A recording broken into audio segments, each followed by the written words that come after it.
আউযুবিল্লাহি মিনাশ শাইতানির রাজিম বিসমিল্লাহির রহমানির রহিম।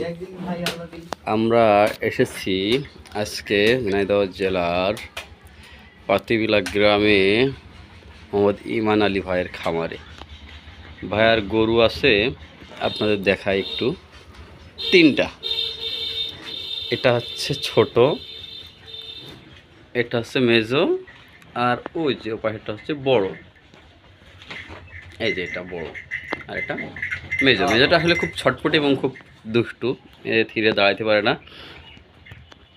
তো ভাইয়ার কিন্তু প্রথমে তিনি গাভী পালতেন, তো যাক আসলে তার উন্নতি হয়েছে, সে গাভী পাল্লা আর পরে হয়তো বা লাভবান মনে করেছে বা খামারে লাভ পেয়েছে, যার কারণে সে এড়ে গরুর খামার করেছে। এখন এড়ে গরুর খামার করলে ওই যে গরুটা আছে আবার এটা এসছে, এখন তিনি এই গরুটা বিক্রি করতে চাইছিলেন।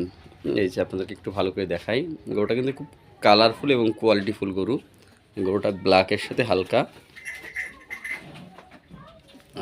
এই যে দেখুন একদম কালার পুরো ব্ল্যাক, কালো কালার। এই গরুটা সে প্রথম ব্যাপারী দেখা যাচ্ছে ৯৫,০০০ টাকা দাম বলেছে। তো ৯৫,০০০ টাকা দাম বলছে। আসলে যদি আগ্রহী কোনো ক্রেতা বা ভাই থেকে থাকেন বা কোনো খামারি থেকে থাকেন, এই গরুটার জন্য যোগাযোগ করতে পারেন ইমান আলী ভাইয়ের সাথে। এবং তিনি কিন্তু যে ভাই গরুটা নেবেন সে কিন্তু পালতে পারেন, হ্যাঁ। এবং আগামী কুরবানি বা রমজান উপলক্ষে আপনি কিন্তু আপনার খামারে এই গরুটা নিতে পারেন, নিলে অবশ্যই লাভবান হবেন। যদি কোনো ভাই নিতে চান তাহলে অবশ্যই ভাইয়ের সাথে যোগাযোগ করবেন। এবং আমি এখানে স্ক্রিনে নাম্বার দিয়ে দিচ্ছি, ভাইয়ের নাম্বার বা আমার নাম্বার, সেই নাম্বারে আপনারা যোগাযোগ করবেন, করে আসবেন। এই যে আমাদের খামারি ভাই কিন্তু সামনে দাঁড়িয়ে আছে এখনও। এই যে ভাই, অবশ্যই ভাইয়ের সাথে, যারা ভাইকে চেনেন অবশ্যই ভাইয়ের সাথে যোগাযোগ করবেন। আর যদি ভালো দাম হয় তিনি ছেড়ে দেবেন, যদি ভালো দাম না হয় বা তার দামে যদি পড়তে না হয় তাহলে বেচবে না।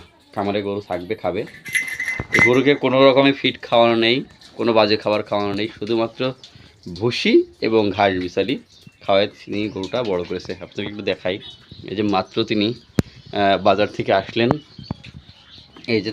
এই যে গরুর খাবার তিনি নিয়ে আসলো, মাত্র 1 বস্তা ভুসি, চিকন গমের ভুসি। তো সকলে যারা নিতে চাচ্ছেন আগ্রহী, তারা অবশ্যই যোগাযোগ রাখবেন বা যোগাযোগ করবেন। তো আগামী প্রতিবেদনটি দেখার জন্য আমাদের সাথে থাকবেন। ভালো থাকবেন, সুস্থ থাকবেন। আল্লাহ হাফেজ।